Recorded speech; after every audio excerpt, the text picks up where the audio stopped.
Мен Мат Ибраимовтардың үй бүлөсүн жакшы тааныйм. Мындан бир 15-20 жыл мурун Раматы болгор апанын жамбашы сынып, жамбаш сөөктөрү кышка жиликтин башы сынып, мен Ошко барып операция жасап бердим эле да. Андан кийин Райым Исмаиловичтин өзүнүн баласын дагы бакайда дагы 2 жолу ушу операциясына катышып жасап бердим эле. Ошондон кийин биз бул үй бүлө менен мен мамилем жакшы болуп калды да. Ошол Рамат болгул апа дагы мени аябай жакшы көрчү эле, сыйлап, ошоп үйүнө барганда, Ошко барганда үйүнө барып, ошо апанын үйүнө барып, талай жолу чай ичип, анан мага да келип дарыланып, көрүнүп жүрдү. Анан үй бүлөсүндөгү ошо бир туугандардын баардыгы менен мен мамилебиз жакшы болуп калды да. Анан Райым Исмаилович ушул мага көп ооруларды жибере баштады. Кээде ушул ооруларга менен сурайт да, сизде ушундай бир муктаж оорулар барбы, жардамга муктаж оорулар, ушу мен спонсор болуп жардам берейин деп. Мен жаңылбасам бир ушул жылдары 300дөн ашык адамдарга спонсор болуп берди да. Өзгөчө жана бизде операциялар бар да, жанагындай имплант деп коет, запчас, адамдын запчастарын деп коет орусча айтканда. Муундарды, омурткаларды, анан ушуларды мага көп адамдар келет, ыйлап ушул жерден же спонсорлору жок, же мамлекет алып бере албайт. Мына ушул учурларда мен Райымга кайрылып калам. Райым, ушундай оорулар келди, кандай десем, байке, мен сатып берейин, адрестерин бериңиз, заводдун адресин бериңиз, мен алдыртып берем, бирок менин фамилиямды атабай эле коюңуз дейт да. Менин атымды атабай эле коюңуз. Мен ошолорго соопчулук, бир адам жардам берди деп коюңуз деп. Мына мен бүгүн ушуну ачык эле айтып атам. Себептен бүгүнкү күнү ушундай адамдын башына, Райым Исмаиловичтин негизи үй бүлөсүндө ушундай бир кара булут каптап атат да, үстүнөн болбогон жерден жакшы адамды ушундай бир каралаган бир кара бир пиар кетип атат. Ошол учурда мен жардам берип, муну айтып коюшум керек. Бул Кудай астында дагы мен чындыкты да, менин парсымда. Райымдан дагы бай адамдар көп да Кыргызстанда. Мен деген миллиардер адамдар бар да. Эми аттарын атап эле коеюн. Чоң саясатта жүргөндөр бар, президент болом дегендер бар. Алар эч качан мындай жардам берген эмес. Бир адамга келип мындай бир мен жардам берип коеюн, ушул же бир адамдар келип ушу мага жардам берди эле, бир запчас алып берди эле, ушул менин бир жан башымды же омурткамды алмаштырып берди деп эч ким андай келген эмес да. Андай болгон эмес. Бул адам Райым Исмаилович көп, мына 300дөн ашык, менде бүт статистика бар. Мен алып жүрөм алардын баарын. Анан бүгүн мен ушуну айтууга туура келип атат. Ушундай адамдарга жардам берип, канча адамдардын соогуна калды, канча адамдардын батасын алды, канча адамдарга жакшылык кылды да. Мүмкүн ал адамдар угуп атат. Ошо менен ошо жардам алып операция болуп кеткен бекер жасалган адамдарга мен ачык айтып коеюн, мына ошо силерге Райым Исмаилович жардам берген, запчастарды алып берген силерге. Бизге ошо адрестерди беребиз заводдон. Өзгөчө Турциядан, Германиядан алабыз да. Ошол жактан алып берет, акчасын которуп беришет. Алып келип берет бизге. Биз жазап берип аттык да. Мына бүгүнкүгө чейин жардам берип атат. Мына азыркы улуу Роза айында дагы көп адамдарга жардам берди да. Анан эми атын атабайт, мен кылды деп айтпайт. Жөн эле айтып коюңуз дейт, батасын берип койсун дейт. Мен айтам, ушундай жакшы адам бар, бата берип койгула, силерге жардам берди дейм. Ошол адамдар өзлөрүнө жардам берген адам ким экенин билишпейт турбайбы? Билишпейт, ал адамдар билишпейт. Анан мен кече күнү Райымдан да уруксат сурадым. Сен иним, мен ушундай нерсе болуп атат. Мен жардам берейин, мен айтып коеюн бул нерсени.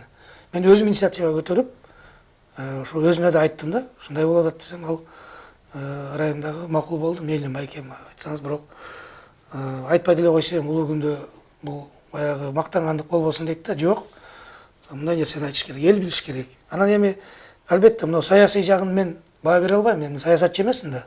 Мен айта албайм.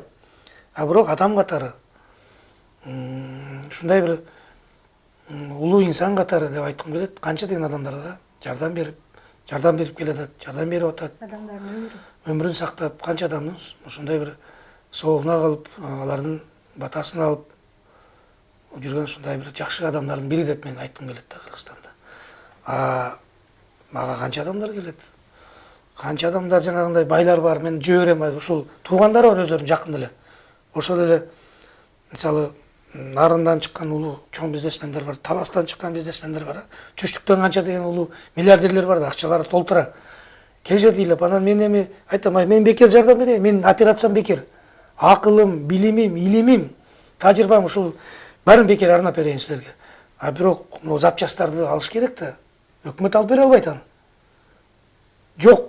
Финансирование жок өкмөттөн. Каржылоо жок. Запчаст алып берсеңер, мен силерге бекер эле жасап берейин ошо. Деп мен ушундай айткан күндөр көп болот. Мына ошолордун бирим мен бир больной мен Таластан болот да, өзүбүздүн эле мен өзүм туугандарым болот. Эки жамбаштын алмаштырууга туура келди. Анан эми мен Райымга чалып айттым, Райым ушундай таластык болот экен бирок. Сен эми өзүң тиги түштүктөн көп келет да, ошол жактан көп келет, оорулар жардам берип жүрөсүң. Сен буга кандай карайсың десем, ой байке, мага баары бир. Каяктан болсо дагы баары бир. Керек болсо хоть Африкадан болсо дагы баары бир. Сизге келдиби? Ал адам муктажбы ошого? Ошол адамга операция кылыш керекпи, жардам берекпи? Анда мен жардам берейин.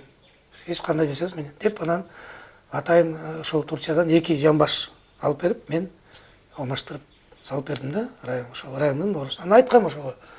Бирок ошол больнойго мен айткам, ошону сага Райым Исмаилович жардам берип атат, алып берип атат деп бир жолу айткам да, анткени айтууга туура келди, себеп дегенде ал мен өзүм жакын тууганым болот. Айттым, операцияны бекер жасайбыз. Запчас ошол кишиден. Эми ушундай адамдар Кыргызстанда көп болуш керек. Мына мамлекет жаңы эле бутуна туруп өсүп келаткан убакта, мамлекеттин толук мүмкүнчүлүгү жок убакта, ушундай адамдарга, инсандарга жардам берерге мүмкүнчүлүгү жок убактарда ушундай адамдар, колунда бар адамдар, инсандар жардам бериш керек. Ошолор спонсор болуш керек. Мына ошондо биз Кыргызстанды оңолобуз, Кыргызстан алдыга чыгабыз. Мен оюмча мындай да, мен оюмча Райымбек ички дүйнөсү таза адам болуш керек деп ойлойм да. Ишенем да ошого дагы. Айбири бар, ыйманы бар. Ушул элге, мамлекетке кызмат кылсам, ошол мамлекеттин өсүшүнө салымын кошсом деген бул адамдардан, инсандардан болуш керек деп ойлойм да. Себеп дегенде мен өзүмдүн практикаман көрдүм да. Мындай нерсени эч ким жасабайт да. Бир адамга жардам беришпейт да. Бир адамга жардам бербейт. Миллиардер, миллионерлер бар. Мына акчалар асманда, эмне кыларын билбейт. Мында мисалы качып кетти го, бир адам качып кетти. Фамилиясын айтып эле коеюн. Ого алып таң калып атабыз. Эмнелерди гана салбай. Бир адамга жардам эмес. Мен байке могу жардам берип коюңузчу деп. Мен жөрөм даже ошолорго. Бар сен тиги Лейлектен келдим, Лейлектен моундай адамдар чыккан деп. Таластан мындай адамдар чыккан. Барып суроо ошолордон. Жардам бериш керек силерге. Мен жардам берейин. Мен айтып коем. Мен акылым, билимим баары, тажрыйбам бар, мына энергия, күчүм бар ошо силерге. Кетет бекер берем. Запчаст сатып берсин силерге. Жардам бербейт. Бул адам даже фамилиясын атагысы келбейт. Байке адамдар ушундай муктаж адамдар болсо, сиз билесиз дейт да, сизге ишенем дейт. Сиз айтыңыз, мен жардам берип турайын бияктан деп. Ушундай бүгүнкү күнгө чейин жардам берип келатат ушундай адамдарга. Анан эми саясий жагын мен айта албайм эми, бирок бир нерсени айткым келет. Мына ушунча жыл иштеп келип, таможняда пландарды мен окуп атам, эмнеден деле прессадан окуп атабыз, көрүп атабыз, пландарын аткарып келген экен. Ошол эле Ошто иштеп жүргөндө, ошол эле Бишкек иштегенде иштеп келип, ал коррупционер эмес дагы иштеп турганда. Аны иштен кеткенден кийин анан кийин коррупционер кылып коюп атат да. Мен ошого таң берип атам да.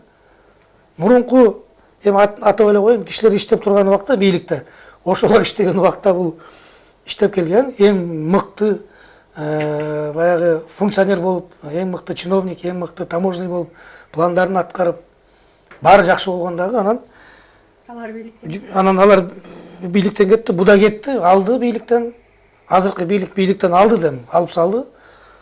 Азыркы президент кызматтан алды. Анан эле коррупционер болуп калып атат да. Мен ошого таң калып атам да. Как это?